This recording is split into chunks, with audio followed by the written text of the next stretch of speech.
Hola, keys. Welcome back to Spring Quarter 2020.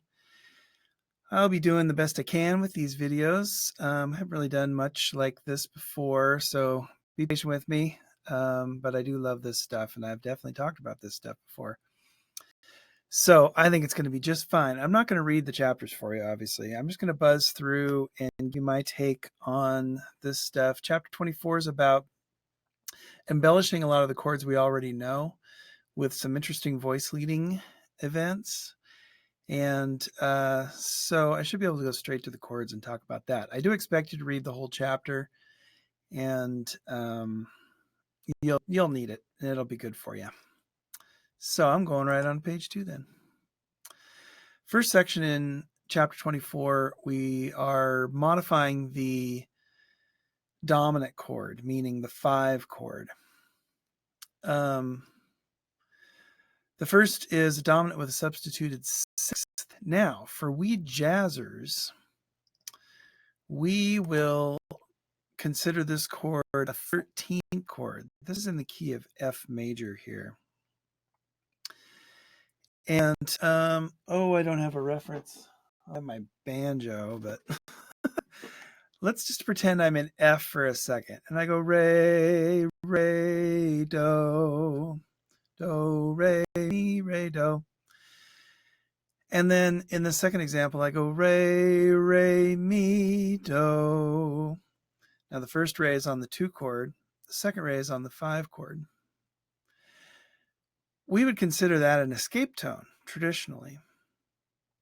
Sometimes that escape tone that goes up to mi while the 5 chord is sounding can be considered an extension or an embellishment of the 5. Re, mi, do. And that mi, do. If you look at that from a jazz perspective, this is a C major triad. We don't see the 5th anymore because it's been pushed up. 2 C's and E, and then instead of G, we've substituted a 6th above the root. And that's the mi. So still consider this, like we've looked at these things before, still consider this re structurally present here, meaning that it's on its way to do, just like it was back in the original example here over in A. That re is on its way to do, but we've substituted a 6th above the bass, and then it resolves to do. In jazz, we might consider that a 13th, but in classical music, we call it a subs 6th. We're substituting a 6th. Hopefully this isn't too fast, but listen for that substituted 6th here on the Haydn. Example 24, 3.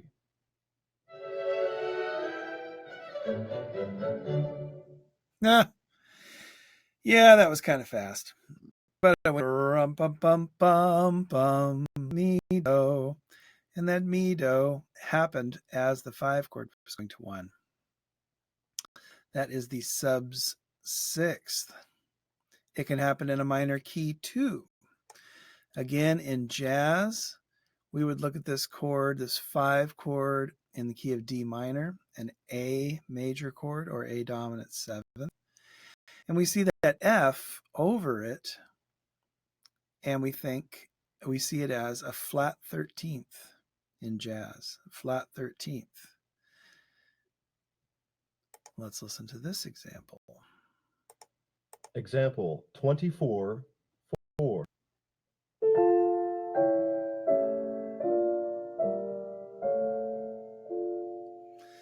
This time we hear me, do, me, do. That again is the 3rd scale degree. Instead of re, see re right there? Instead of re going to do, and re is a narrow chord tone in the 5 chord, it's me going to do. So that is our subs 6th. Sub 6 may appear in connection with the dominant triad root position, as in the preceding examples, or with the 5/7 in root position. Now, those of you who've studied some jazz harmony, this is going to sound familiar.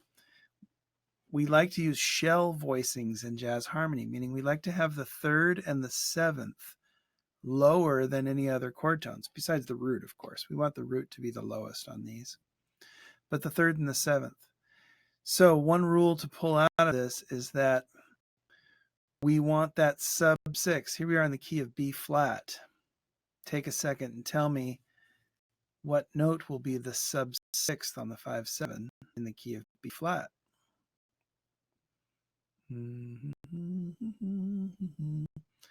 Yes, it's this D. The D is the 3rd scale degree.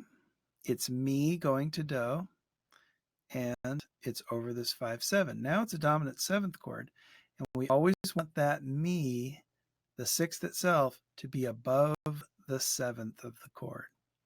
So this is a nice, this is a straight up jazz voicing, a shell voicing for dominant 13th. That's how we would look at it in jazz. Root, 7th, 3rd, that's the shell.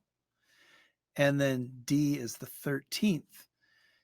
If found up in thirds from F, A is the 3rd, C is the 5th, E flat is the 7th, G is the 9th, B flat is the 11th, and D is the 13th. Over here, they put the sub 6th in the tenor voice, and the 7th of the chord is in the soprano, and that's going to sound like crap.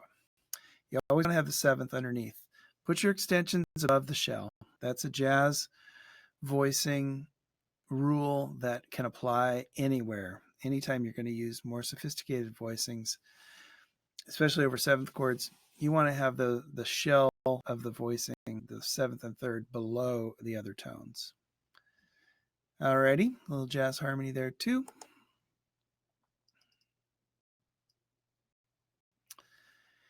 Here's Schumann, and we'll hear V7subs6th.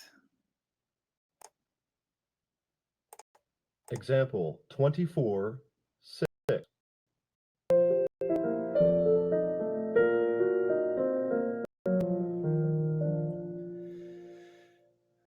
Oh, isn't that cool? That mode next year, the minor 4/6/4. It's a bill 6/4, but it's a minor 4/6/4. Hear that really nice lay soul there. The resolution of the flat 6/5 there. That's pretty. But more importantly was the mi do. And again, that mi over the 5/7 is the sub 6th. Also, it is the same sound as the 13th because it's the same chord. F13 resolving to 1.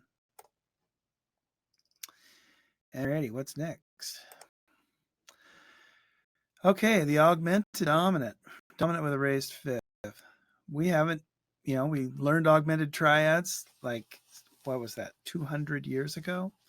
Back in chapter 1 or 3? Who knows? It was 200 years ago, so it's hard to remember. Anyway, but we haven't used an augmented chord yet. Here we go. We find the augmented chord used commonly on 5. And we are in the key of A major. So it's an E chord is the 5 chord, E major. And then the raised 5th makes it augmented. Now, notice how it resolves.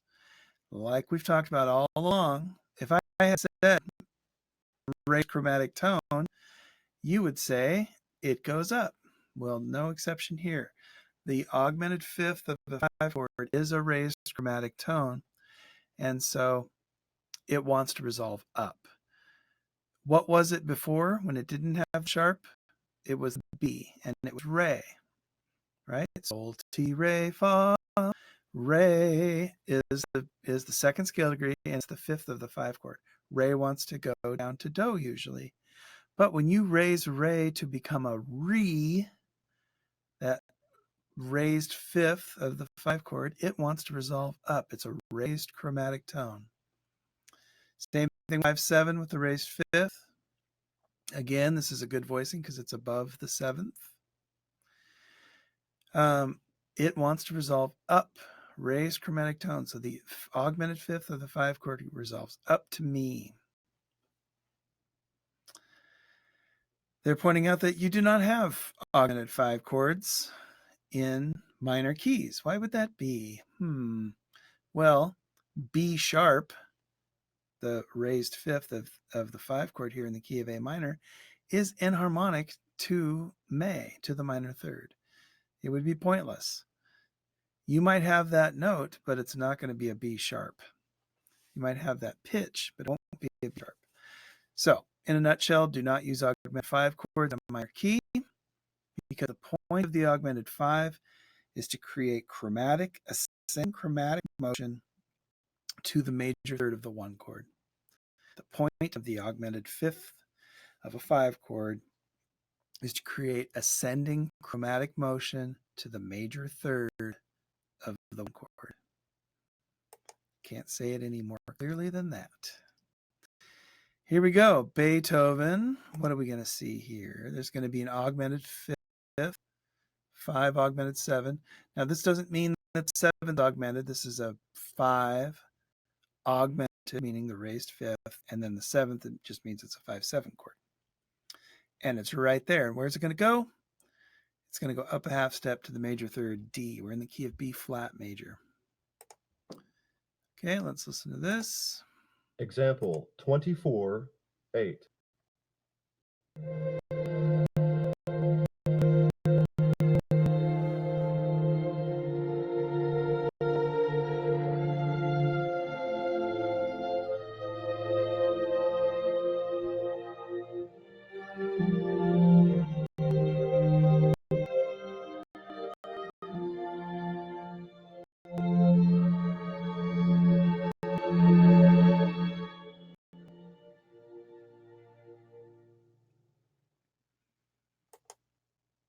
Yeah, pretty sweet, huh?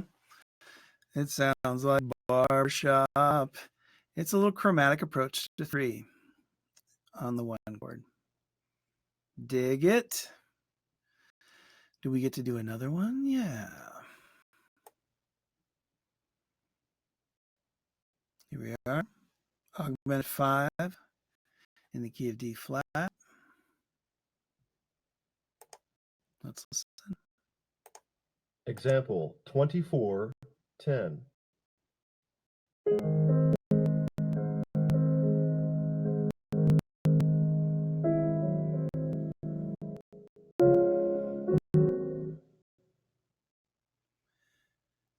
Well, another one of those odd vectors, but you could hear the odd sounds that he arrives.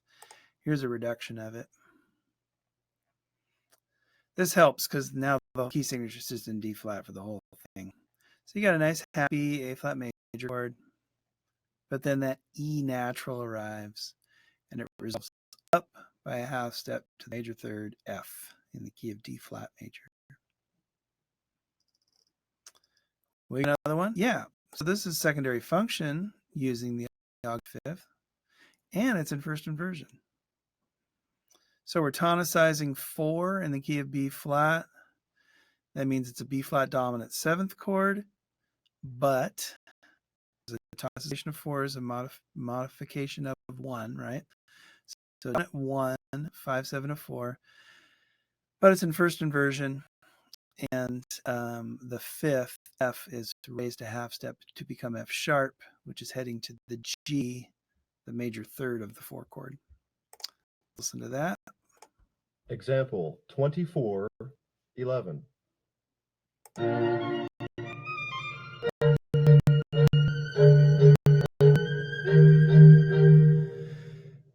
And yet another very clear example of how this is simply chromatic passing motion. It's melodic motion, but when we take a slice vertically, we see the chord. And we can consider it a harmonic event, although it comes about through the melodic activity of the chromatic passing tone in the first violin. Another one of those, 5 of 4, emphasizing 4 with the augmented dominant. Let's listen to it. Example 24, 12.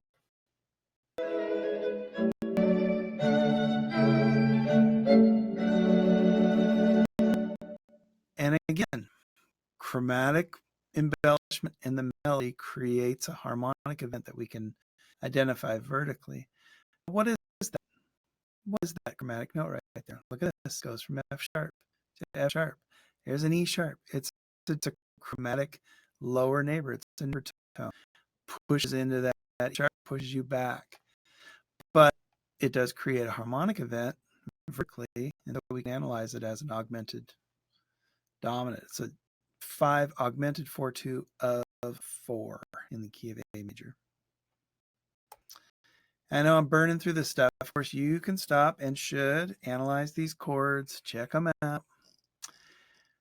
And let's see what's next. I think I'll do another video for the next section. So I'll see you in a moment.